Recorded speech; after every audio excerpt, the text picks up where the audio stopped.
It was supposed to be the happiest day of her life, but it became her doom. On January 11th, 2020, Karem Ortiz stood at the altar, her eyes shining with joy as she prepared to exchange vows with the love of her life. Family and friends had gathered to bear witness to this union, to celebrate the promise of a future filled with love and happiness. But that future would never come to pass. With cold, calculated precision, her rivals opened fire, mercilessly striking the bride in the head. This senseless act of violence was not an isolated incident, but rather a tragic chapter in the stories of 5 female drug lords who met their demise at the hands of their adversaries. Number 5. Joselyn Alejandra Nino. You know, when you peel back the veil on the ruthless world of Mexico's drug cartels, you come across some truly unnerving characters. One that really stood out was this young woman named Joselyn Alejandra Nino, better known by her terrifying alias La Flaca, or the Skinny One. Now, Nino was a suspected assassin for the fearsome Gulf Cartel, which has its roots in the lawless state of Tamaulipas.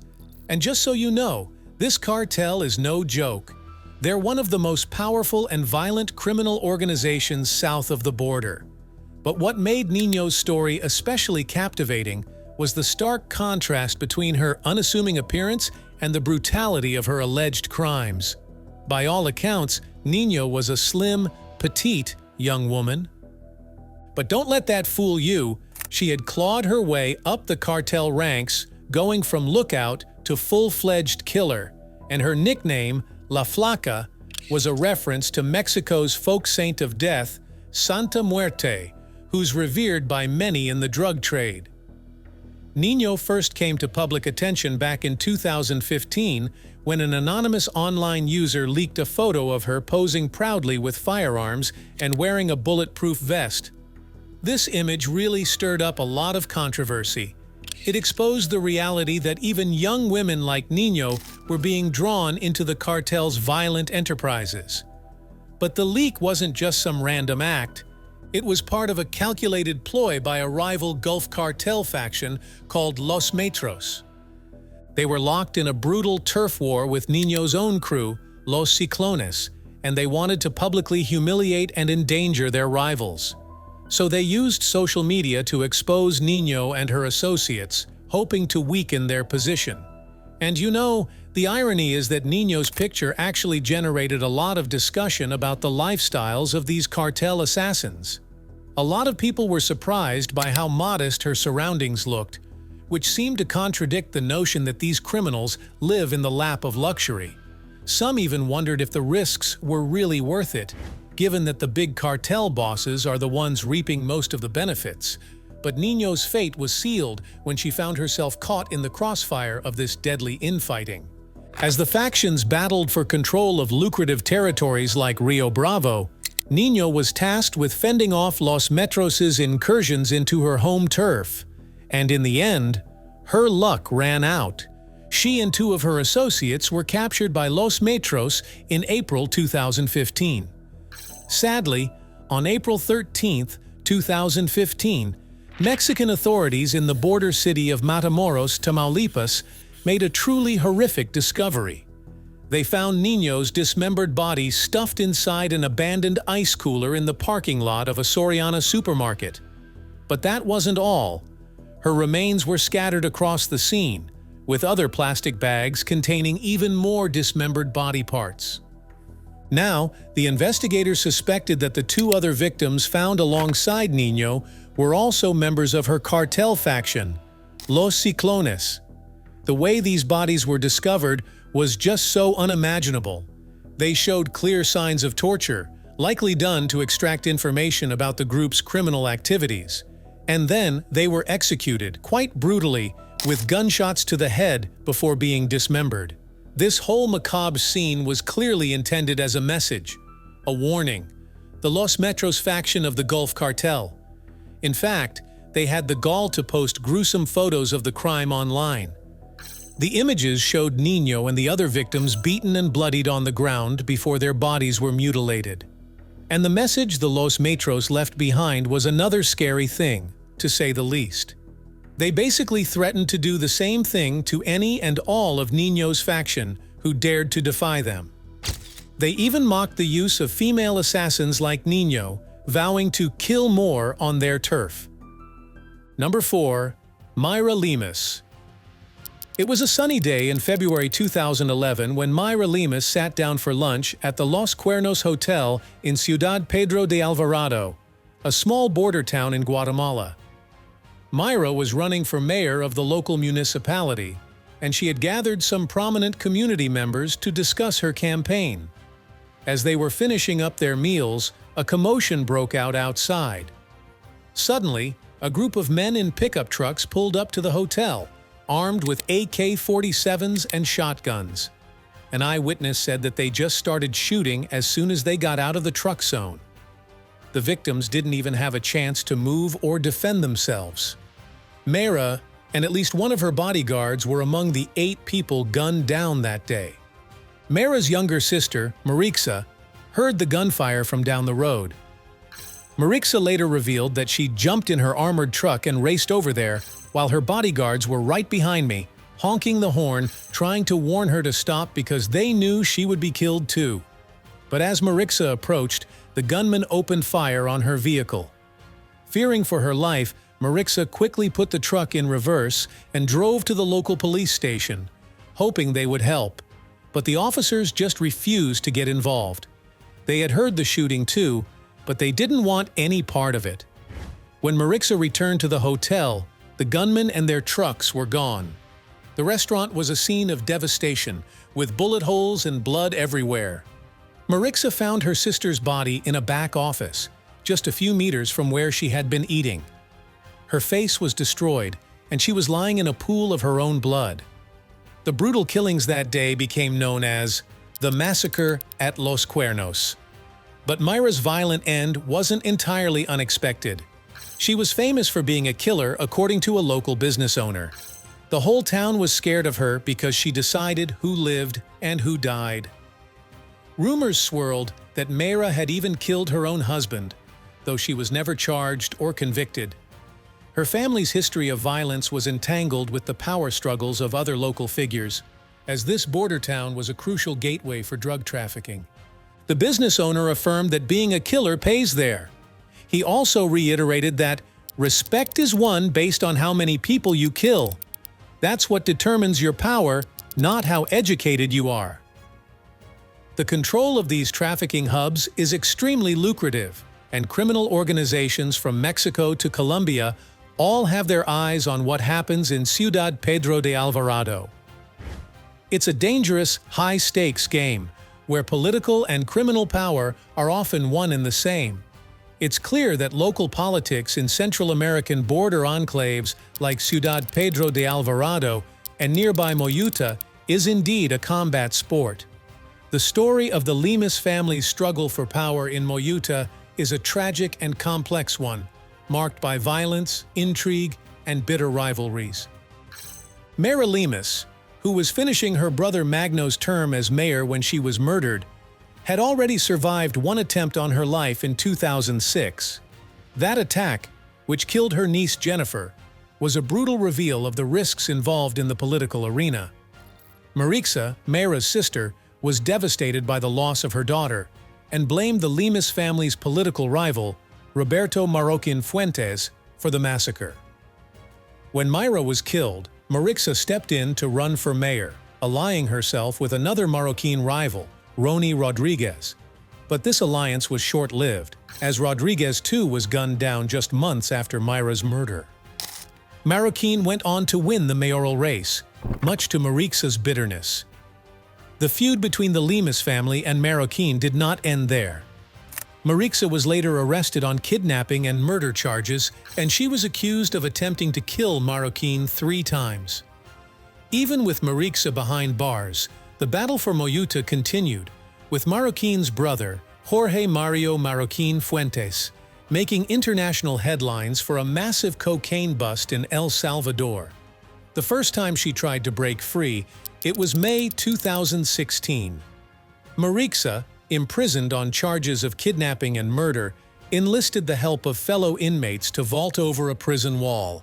Though caught within hours, her spirit remained unbroken.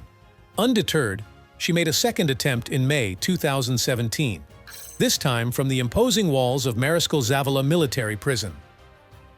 Disguising herself in a guard's uniform, Myrixa slipped out and into a waiting car, disappearing for 2 weeks before authorities finally tracked her down in El Salvador. When she was found, Myrixa had dyed her signature black hair a bold, dark red, a subtle nod to her late sister Myra, whose own murder had set off this deadly chain of events. The capture of this elusive fugitive became a media sensation, even drawing the attention of the Guatemalan president himself. Now in her late 40s, Myrixa cuts a striking figure.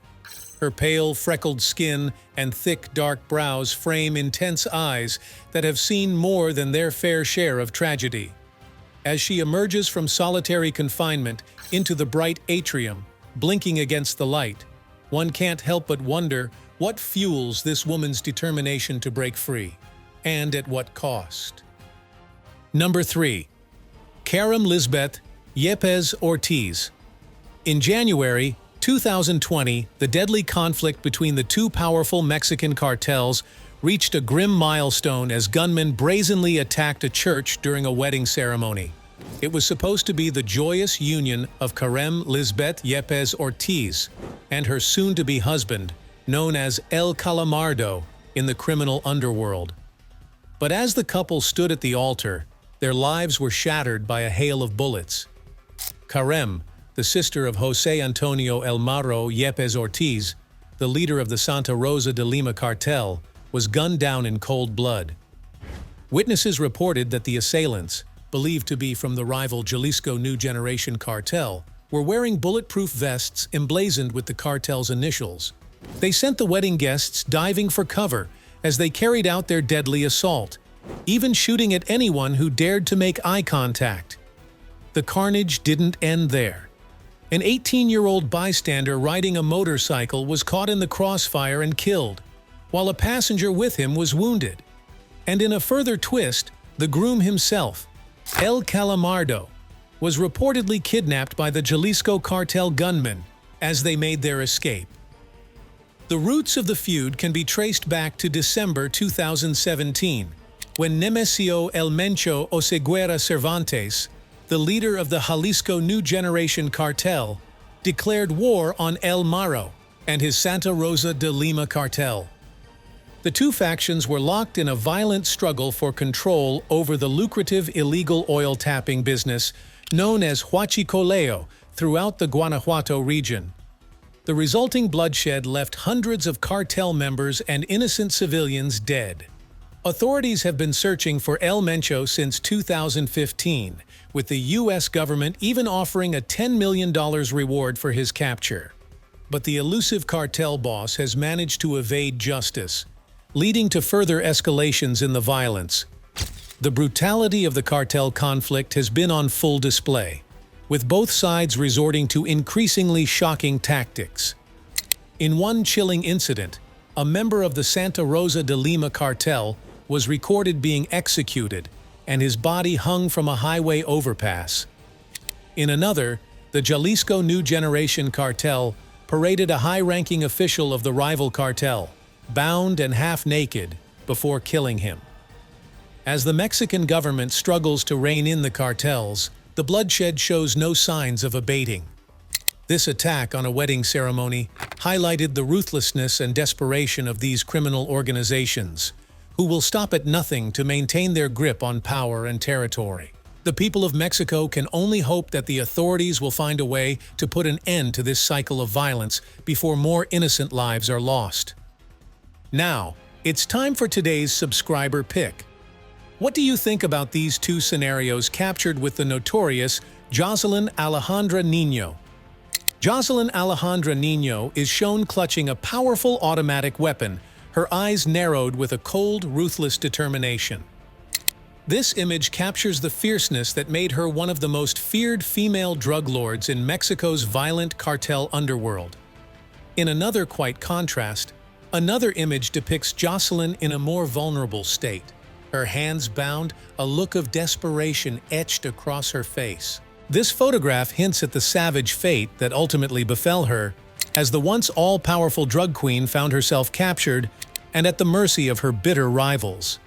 These two pictures are just the perfect expression of the backdrop stimulated by the fierce rise and sudden fall of these female drug mamas.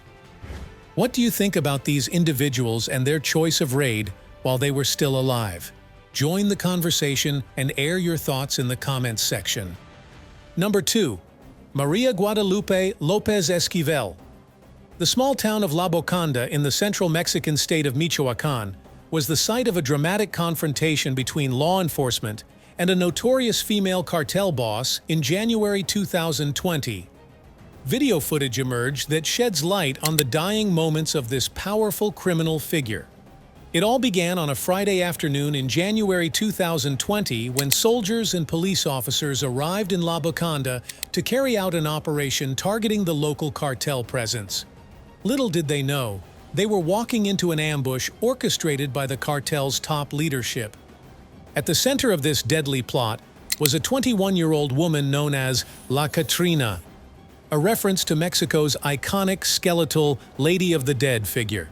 Her real name was Maria Guadalupe López Esquivel. According to officials, La Katrina was a key member of the hit squad responsible for a brazen attack that killed 13 police officers back in October 2015. Now, she was hell-bent on repeating that deadly display of cartel power. As the security forces moved in, La Katrina and her gunmen opened fire. In the ensuing chaos, a furious gun battle broke out on the streets of La Boconda.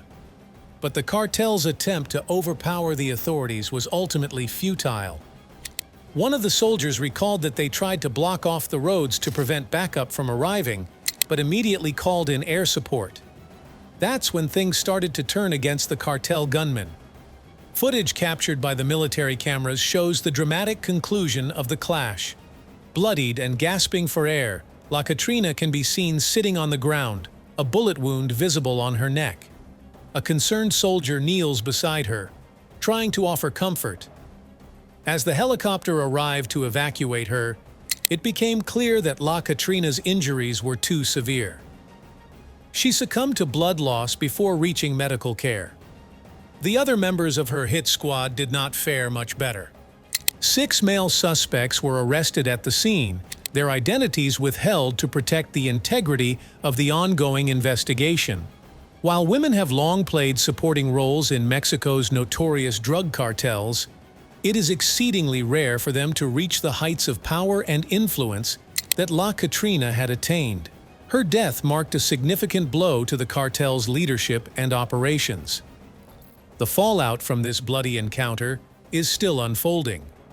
Authorities are working to determine the extent of La Katrina's connections and the potential ripple effects her death might have on the regional cartel landscape.